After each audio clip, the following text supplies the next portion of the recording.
Friends இவர் தன்னுடைய மனைவி கூட வெளியே போகலான்ட்டு கிளம்பி வரும்போது டிரைவர் அவருடைய மனைவியை கூப்பிட்டு வந்திருக்காரு.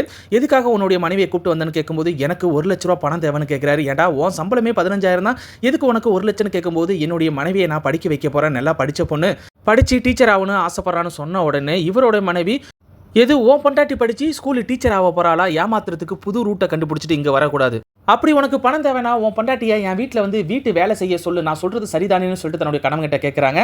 அவரு கொஞ்ச நேரம் நீ வாய மூடிக்கிட்டு இருக்கியா, அவன் பொண்டாட்டியை படிக்க வைக்கணும்னு ஆசைப்படுறான், அதில் என்ன தப்பு இருக்குன்னு கேட்கும்போது இந்த மாதிரி ஆட்கள்லாம் படிச்சு முன்னேறி போயிட்டா நம்மளை எப்படி மதிப்பாங்க, நமக்கு ஈக்குவலாக வந்து நடந்துப்பாங்கன்னு சொல்றாங்க. அவரு ஏன் வேலைக்காரவங்க என்னைக்கும் வேலைக்காரங்களாக தான் இருக்கணுமா என்ன, நீ முதல்ல போயிட்டு நான் சொல்றதை கேளு, பணத்தை எடுத்துருவான்னு சொல்லி அவங்கள்ட்ட பணத்தை கொடுத்து அனுப்புறாரு. அதுக்கப்புறம் இவருடைய மனைவி நான் இவ்வளவு சொல்லி அவங்களுக்கு பணம் கொடுத்து அனுப்புறீங்களே, நாளைக்கு ஏமாத்திட்டா என்ன பண்ணுவீங்கன்னு கேட்குறாங்க. நம்மள மாதிரி ஆட்கள் கூட அடுத்தவங்களை ஏமாத்திடுவான், ஆனா தினைக்கும் உழைச்சு வாழ்ந்துட்டு இருக்க ஒருத்தவன் அடுத்தவங்களை ஒருபோதும் ஏமாத்த மாட்டான், அதை முதல்ல தெரிஞ்சுக்கன்னு சொல்லிட்டு தன்னுடைய மனைவியை கூப்பிட்டுட்டு அங்கிருந்து கிளம்பி வெளியே போறாரு.